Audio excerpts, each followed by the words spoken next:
IPL के 18वें season की शुरुआत 22 मार्च से हो रही है। रंगारंग कार्यक्रम के साथ ही आईपीएल के सीजन 18 की शुरुआत हो जाएगी।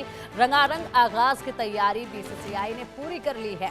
22 मार्च को जब पहला मैच होगा तो उससे पहले कुछ प्रोग्राम होंगे और शाम को मुकाबला होगा। पहले दिन केवल एक ही मैच है, लेकिन दूसरे ही दिन डबल हेडर होगा जब 2 मैच खेले जाएंगे। यानी पहले 2 ही दिन में 3 मैच होंगे और कुल 6 टीमें अपने अपने मैच खेल चुकी होगी। 22 मार्च को आईपीएल में पहला मैच केकेआर और आरसीबी के बीच होगा। ये मैच कोलकाता के ईडन गार्डन्स में खेला जाएगा। तो आने वाले मुकाबलों के लिए कैसी होगी टीमों की रणनीति, क्या होगा टीम कॉम्बिनेशन, इस पर हमारे खास मेहमानों के साथ करेंगे चर्चा और जानेंगे कि इस बार के आईपीएल में किस तरीके से यहाँ खिलाड़ियों की धुआंधार परफॉर्मेंस देखने को मिलेगी। इसी के साथ हमारे स्पोर्ट्स एडिटर मनोज जोशी जी हमारे साथ हैं और साथ ही पूर्व क्रिकेटर प्रदीप टंडन जी भी हमारे साथ जुड़ेंगे और इसके बाद चर्चा की शुरुआत होगी। लेकिन सबसे पहले यहाँ जो कार्यक्रम होंगे उनकी तैयारी की जा चुकी है। 22 मार्च को पहला मैच केकेआर के साथ होगा और इसी के साथ ये जो तैयारियां हैं वो पूरी हो चुकी हैं। क्या इस बार खास होगा, क्या इस बार बदलाव होगा? 18वां सीजन है ये आईपीएल का और सभी को बहुत सारी उम्मीदें हैं इस सीजन से। और आरसीबी केकेआर की जब भिड़ंत होगी तो उसी से कहीं ना कहीं आने वाले समय के जो आने वाले मैच हैं उनका एक अनुमान जो है वो लगाया जाएगा, क्योंकि ये शुरुआती मैच जो हैं वो बहुत कुछ कह देते हैं। शुरुआती मैच जो हैं वो काफ़ी तस्वीरों को साफ कर देते हैं और ऐसे में हर किसी को अब इंतज़ार है 22 मार्च का, जब रंगारंग कार्यक्रमों के साथ इसकी शुरुआत होगी। तैयारियां पूरी हो चुकी हैं और साथ ही यहाँ युवाओं में खासा जोश जो है वो आईपीएल को लेकर अक्सर ही देखा जाता है। ऐसे में उनके बीच में अभी से इन मैचेस को लेकर तमाम जानकारियां जुटाने की जो जिज्ञासा है वो भी पूरी की जाएगी, क्योंकि जब आपको बताई जाएगी इस बार के आईपीएल में क्या कुछ है खास। और चलिए इसी के साथ अब अपनी चर्चा की शुरुआत करेंगे। प्रदीप टंडन जी, बहुत स्वागत है आपका इंडिया न्यूज पर।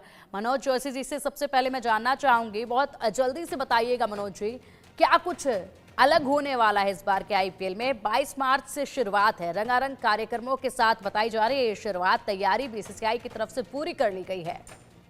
देखिए, T20 वर्ल्ड कप होना है अगला और उसके लिए टीम जो है, जो खिलाड़ी हैं जिस तरह से अपने मुकाम पर पहुंचे हैं और उसको अब आगे बढ़ाना है, क्योंकि अब कई खिलाड़ी मौजूद नहीं हैं। क्योंकि आईपीएल में तो ठीक है, विराट कोहली, जडेजा, रोहित आपको सब दिखाई दे रहे हैं, लेकिन ये सब T20 क्रिकेट से अवकाश ले चुके हैं, अंतर्राष्ट्रीय क्रिकेट से। तो अब ऐसी स्थिति में इनकी भरपाई करने के लिए कुछ और युवा खिलाड़ियों की खोज करनी है, वो एक बहुत बड़ी चीज़ है। दूसरा, स्लाइवा का इस्तेमाल जो है वो इस बार लंबे समय के बाद जो है, जो बैन लगा हुआ था स्लाइवा पर, वो हट गया है। यानी आपको आप 250 रन बनाकर भी आप सुरक्षित महसूस नहीं करते थे। इस बार ऐसा नहीं होगा, गेंदबाजों के हाथ में भी बहुत कुछ होगा। काफी कुछ अलग जो है इस बार देखने को मिलेगा। प्रदीप टंडन जी सर, जिस तरीके से यहाँ पर आगाज होगा, सभी को बेसब्री से इंतजार है इस आगाज का। काफी कुछ बदलाव जो है इस बार के सीजन में देखने को मिल सकता है, ये उम्मीदें की जा रही हैं। हाँ, निश्चित रूप से देखिए, सबसे पहली बात यह है कि आईपीएल के हर सीजन के साथ कुछ ना कुछ नया होता है और ग्लैमर उसके साथ पूरा पूरा जुड़ा हुआ है। रंगारंग आगाज होगा, रंगारंग कार्यक्रम होगा, लेकिन मैचेस भी बिल्कुल अलग होंगे, क्योंकि हमें बहुत सारी चीजें बिल्कुल तब पता चल पाती हैं जब वो लागू हो रही होती है। जब मैचेस शुरू हो जाते हैं कि उसमें क्या क्या ग्लैमर का तड़का लगा हुआ है। क्रिकेट के लिहाज से अगर देखेंगे तो मनोज जी ने बिल्कुल सही कहा कि सलाइवा का यूज जो होने वाला है उससे बॉलर्स के हाथ में भी कुछ हथियार आ जाएंगे। तो वो जो बहुत बड़ा लंबे स्कोर्स का हम लोग देखते थे मैचेस, शायद उसमें से थोड़ी सी कमी आएगी। और जहां तक सवाल है T20 वर्ल्ड कप का, वो थोड़ा सा अभी दूर है, लेकिन फिर भी ये जो अपनी आईपीएल है वो एक सप्लाई लाइन का काम तो T20 वर्ल्ड कप के लिए करती है। और उम्मीद है कि बहुत सारे खिलाड़ियों की नजर भी इस पे होगी कि वो कैसे अपनी जगह, अपनी पहचान बनाकर T20 वर्ल्ड कप की टीम में, भारतीय टीम में अपनी जगह बना सके। तो बहुत मजेदार, जैसा कि हमेशा होता है आईपीएल, बहुत एंटरटेनिंग होने वाला है इस बार का भी आईपीएल, मुझे लगता है। बहुत ही ज्यादा एंटरटेनिंग इस बार का आईपीएल जो है होने वाला है। कोई बड़ा बदलाव मनोज जी जो होना जरूरी है, या फिर जिसकी उम्मीदें जो हैं वो लंबे अरसे से आपने भी लगाई हों कि हाँ कुछ ऐसा बदलाव होगा तो और भी ज्यादा दिलचस्प हो जाएगा?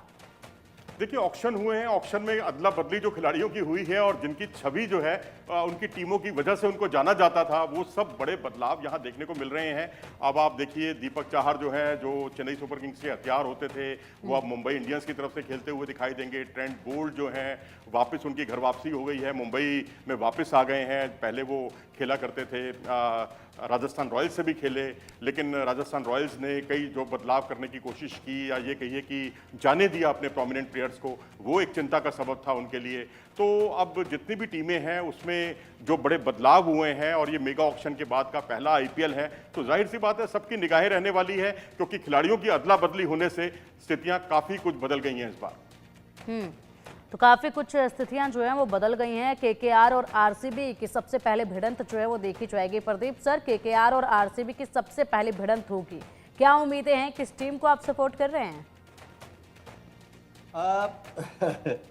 इन दोनों में से तो मुझे केकेआर ही ज्यादा स्ट्रांग लग रही है। केकेआर के पास जो मैच विनर्स है वो बहुत ज्यादा है।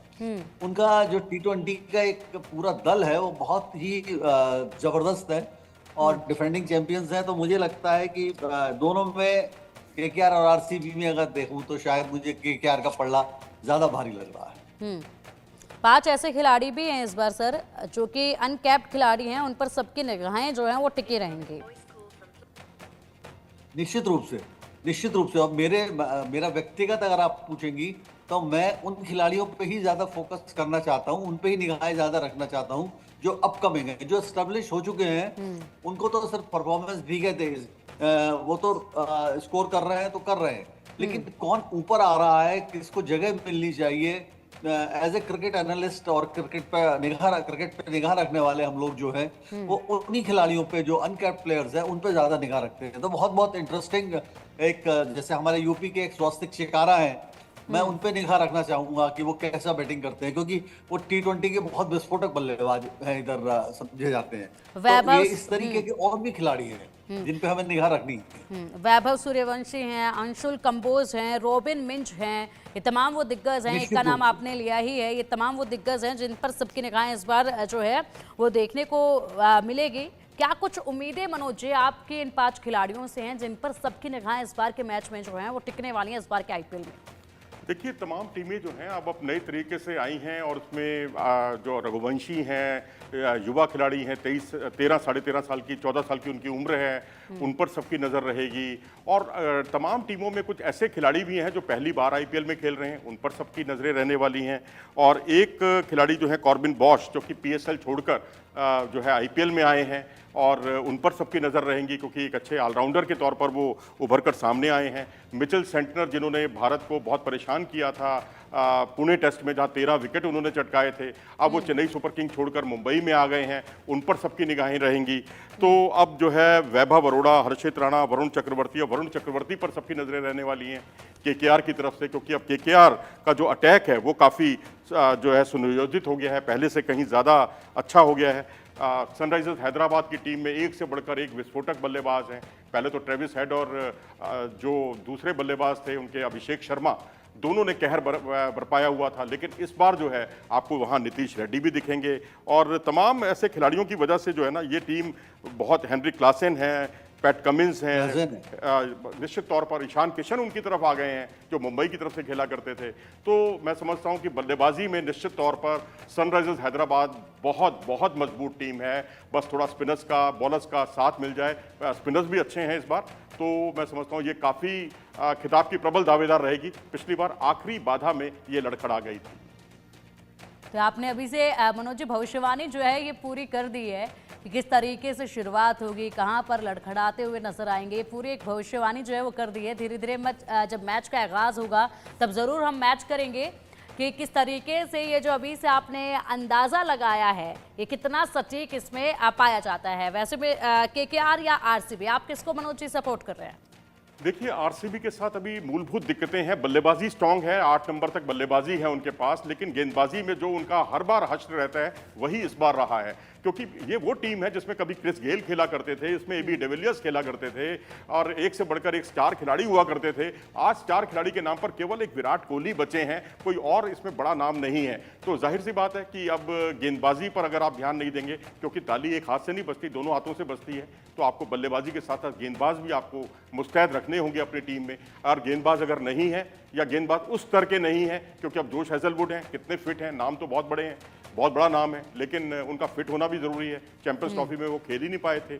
उसके अलावा अगर दूसरे लुंगी एंगड़ी अगर उनकी जगह पे आते हैं, तो मतलब कुल मिलाकर जो है ना, गेंदबाजी में ऑप्शंस बहुत लिमिटेड हैं। लेकिन भुवनेश्वर कुमार पर बहुत कुछ निर्भर करेगा कि क्या ये पुराने वाले भुवनेश्वर कुमार हैं जिनकी स्विंग बड़ी जबरदस्त हुआ करती थी। अगर वो है तो फिर आरसीबी टफ फाइट दे सकती है, नहीं तो मुझे लगता है कि केकेआर, जिसके पावर हिटरों की भरमार है, मैं समझता हूं इस टीम में, जिसमें आप आंद्रे रसेल, रिंकू सिंह, रमनदीप सिंह, एक ऐसे विस्फोटक बल्लेबाज हैं जो गगनचुंबी छक्के लगाने के लिए जाने जाते हैं। लेकिन अगर इनको जल्दी जल्दी आपने निपटाया ना मिडिल ऑर्डर में, तो फिर आप बराबरी का मुकाबला देख सकते हैं। लेकिन अभी फिलहाल जो है ऊपरी तौर पर पलड़ा केकेआर का भारी लगता है।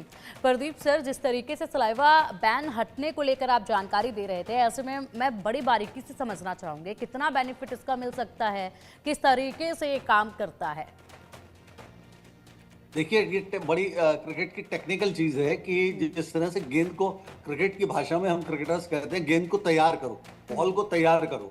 वो बॉल तैयार करने का मतलब ये होता है कि उसकी एक साइड को थोड़ा सा दूसरी साइड से ज्यादा वजन में रखा जाता है। वो सलाइवा का इस्तेमाल उसमें होता है। वो सलाइवा का जो बैन था, अब वो सलाइवा का इस्तेमाल जब होता है, जब एक साइड उसकी भारी होने लगती है, तो गेंद का मूवमेंट बदल जाता है, गेंद की दिशा एकदम हवा में बदलने लगती है, उसको स्विंग होने मिलने लगता है, रिवर्स स्विंग मिलने लगता है। तो वो बहुत इंपॉर्टेंट हो जाता है जो बैट्समैन के लिए। सबसे रिवर्स स्विंग को समझना, एक जो ट्रेडिशनल स्विंग है और रिवर्स स्विंग है, ये दोनों अलग अलग चीजें हैं। ट्रेडिशनल स्विंग को समझना आसान है क्योंकि वो ट्रेडिशनल एक्शन से फेंकी जाती गेंद है, लेकिन रिवर्स स्विंग को बैट्समैन को समझने में बहुत दिक्कत होती है, और ये सलाइवा उस रिवर्स स्विंग को कराने में मदद करती है। तो ये बहुत यूजफुल होने वाला है बॉलर्स के लिए कि लेट जब गेंद थोड़ा सा ओल्ड हो जाती है, थोड़ी सी पिटाई हो जाती है गेंद की, तो सलाइवा लगा लगा के गेंद का वेट बढ़ाया जाता है, गेंद को एक तरफ से ज्यादा शाइन किया जाता है। तो वो चीज अब बॉलर को अनुमति मिल गई है। ये चीज जो थी बीच में रुक गई थी क्योंकि हमारे कोरोना आ गया था, कोरोना की वजह से सलाइवा को से इन्फेक्शन का डर था, इस वजह से उस पर रोक लगा दी गई थी। लेकिन अब वो उसको फिर से परमिशन दी गई है क्योंकि इस कोरोना का डर अब खत्म हो गया है। इसलिए ये बहुत इंपॉर्टेंट, जैसे मनोज जी ने भी कहा, ये बहुत इंपॉर्टेंट और इंटरेस्टिंग होगा कि कैसे बॉलर्स इसका पूरा इस्तेमाल कर पाएंगे। मनोज जी कुछ कहना चाह रहे हैं इस पर? जी हाँ, बिल्कुल प्रदीप जी, बिल्कुल सही कहा आपने। स्विंग का बहुत अच्छा इस्तेमाल होगा, क्योंकि एक तरफ जो है अभी तक आप पसीने का इस्तेमाल करते थे, स्लाइवा का इस्तेमाल नहीं करते थे, क्योंकि खिलाड़ी जो है अक्सर मैदान में च्युइंगम खाते हैं और उससे जो स्लाइवा है वो उससे इतना भारी हो जाता है कि आप पूरी तरह से उसको गेंद को चमका सकते हैं, एक तरफ से शाइन कर सकते हैं। ये तो फास्ट बॉलर की बात हुई। ठीक है, रिवर्स स्विंग का मुझे लगता है प्रदीप जी शायद उतना ज्यादा असर ना दिखाई दे, क्योंकि ये 2020 क्रिकेट है। अगर ये वनडे क्रिकेट होता, टेस्ट क्रिकेट होता, तो निश्चित तौर पर रिवर्स स्विंग में भी बहुत ज्यादा मदद मिलती। लेकिन ये 2020 क्रिकेट है। लेकिन बाकी स्पिनर्स की अगर हम बात करें, तो जो लेफ्ट आर्म स्पिनर हैं, ऑर्थोडॉक्स स्पिनर हैं, जो गति से गेंदबाजी करते हैं, जैसे जडेजा हैं अपने या मिचेल सेंटनर हैं, जो गति पर बहुत ज्यादा ध्यान देते हैं, तो उनकी गेंदें जो है जब वो फ्लाइट करेंगे, फ्लाइट के साथ ही ड्रिफ्ट होगी जो गेंद, ड्रिफ्ट करने में उनको बहुत मदद मिलेगी। बिल्कुल ड्रिफ्ट का फायदा मिलेगा, ड्रिफ्ट का फायदा मिलेगा। और दूसरा, जो गेंद को जब जो आप पिच कराते हैं, तो गेंद जो है स्किड भी ज्यादा होगी मुझे लगता है। तो ये 2-3 चीजें जो है स्पिनर्स के लिए भी बहुत अनुकूल हैं। इसलिए आप 250 रन बनाकर जो आप असुरक्षित महसूस करते थे, और पिछले आईपीएल में तो 2024 में 8 मौकों पर 250 का स्कोर पार हो गया, तो मुझे लगता है इस बार स्लाइवा के इस्तेमाल से आप शायद जो तेजी से बढ़ते हुए कदम है बल्लेबाजों के, उस पर अंकुश लगेगा। बिल्कुल, और यहाँ पर ये बड़ा बदलाव जो है वो किया गया है। इसी के साथ देखना होगा कि इस बार के आईपीएल में इस बदलाव के साथ मनोज जी कितना ज़्यादा फायदा जो है वो खिलाड़ियों को, टीमों को मिलने वाला है। और ऐसे में अगर बात की जाए तो आईपीएल की शुरुआत से पहले ही राजस्थान रॉयल्स को बड़ा झटका लगा है। जिस तरीके से आप बता भी रहे थे, संजू सैमसन इंजर्ड हो गए हैं, रियान पराग को अब कमान जो है वो सौंप दी गई है। कितना फर्क इससे पड़ने वाला है? मैं तो यही कहूंगा कि यहाँ ये जो कई टीमें होती हैं, जैसे मुंबई इंडियंस हैं, अपने खिलाड़ियों को सहेज कर रखती है। लेकिन राजस्थान रॉयल्स ने पता नहीं क्या अल्हड़पन किया है। मैं तो कहूंगा कि उन्होंने ना तो आंद्रे बर्गर को रोका, ना बोल्ट को रोका, ना चहल को रोका, ना अश्विन को रोका, और आपने ध्रुव जुरेल पर 14 करोड़ रुपए लगा दिए, और आपकी टीम बैलेंस बिल्कुल नहीं है। मैं तो कहूंगा कि अगर मैं राजस्थान रॉयल्स की बात करूं तो आपके पास जो है ना बल्लेबाजी, शुरू के 4-5 बल्लेबाजों को छोड़ दें तो बल्लेबाजी ही नहीं है नीचे। तो ये एक बहुत बड़ा एक परेशानी का सबब हो सकता है। और ये मत भूलिए संजू सैमसन फिट नहीं है, पहले 3 मुकाबलों में वो खेलते हुए आपको नजर नहीं आएंगे। उनकी जगह पर कप्तानी जो है रियान पराग करने जा रहे हैं। रियान पराग ने निश्चित तौर पर पिछली बार बहुत प्रभावित किया था बल्लेबाजी से, लेकिन इस बार अगर आपके 3 या 4 विकेट जल्दी गिर जाते हैं तो जो बाकी टीमें संभाल सकती हैं, वो संभालने वाली कला इस टीम में थोड़ी कम है। इसलिए मेरी फेवरेट टीम तो ये कतई इस बार नहीं है, जबकि पिछले सालों में आप मैं बता इसको एक अच्छी चुके टीम हैं कि मानता था। आप शुरुआत में तो केकेआर की तरफ रहने वाले हैं। राजस्थान रॉयल्स के लिए प्रदीप टंडन सर, आपकी कुछ हमदर्दी है या फिर आपके भी बिल्कुल भी नापसंद हो चुके हैं इस बार इतने बड़े फैसले के साथ? देखिए, हमदर्दी हमेशा उनके साथ है, लेकिन जो सच्चाई है वो यही है जो मनोज जी ने व्यक्त करी है, कि उन्होंने जो टीम को संयोजन बनाया है वो बढ़िया नहीं है। संयोजन वो बैलेंस टीम नहीं दिखाई दे रही है, उसमें डेप्थ की बहुत कमी है, गहराई की बहुत कमी है खिलाड़ियों की, और ऊपर से कोड़ में खा जी हो ये कि संजू सैमसन इंजर्ड हो गए हैं। तो बैटिंग में सारा दारोमदार जो है जायसवाल और रियान पराग पर आ जाता है। तो अब ये अगर खिलाड़ी नहीं चलते तो नीचे कौन संभालने वाला है, ये बहुत प्रश्न चिन्ह हमेशा रहेगा।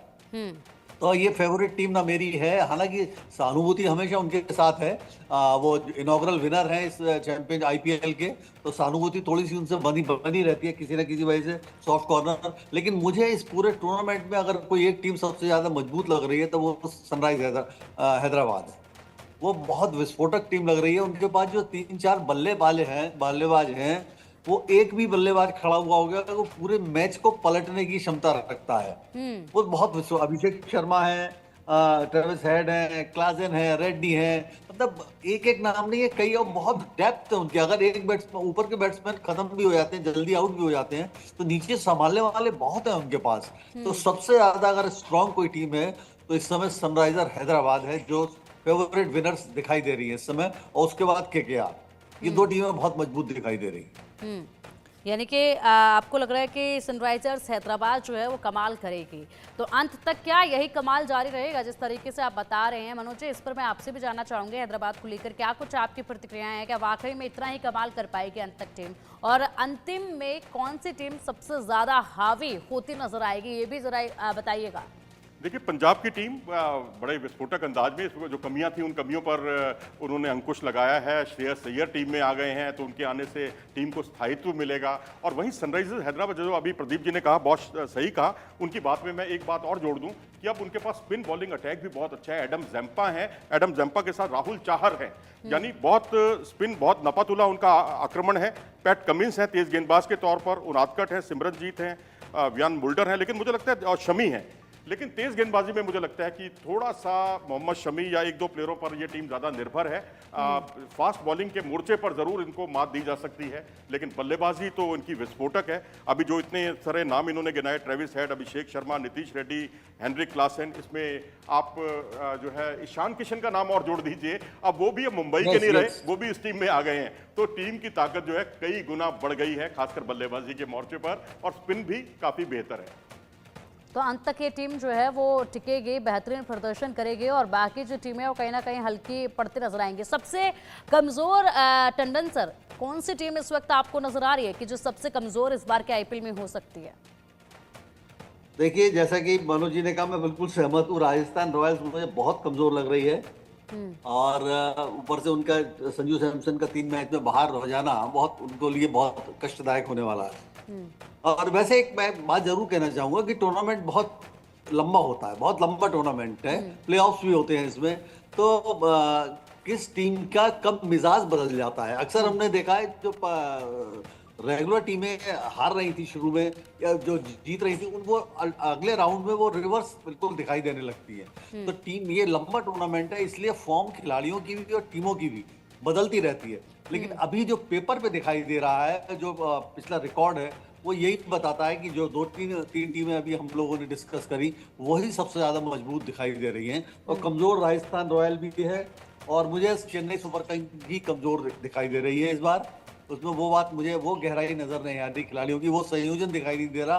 हालांकि करिश्मा उनके साथ, धोनी का करिश्मा हमेशा जुड़ा रहता है और वो शायद फिर काम करे, लेकिन फिलहाल वो भी टीम ठीक मुझे है। कमजोर दिखाई दे रही है। ठीक है, बस एक दिन और बीच में है, उसके बाद आगाज हो जाएगा और देखना होगा कौन किस पर ज्यादा भारी पड़ता है और कौन खिलाड़ी इस बार जो है सबसे ज्यादा दमखम दिखाता हुआ नजर आता है पिच पर।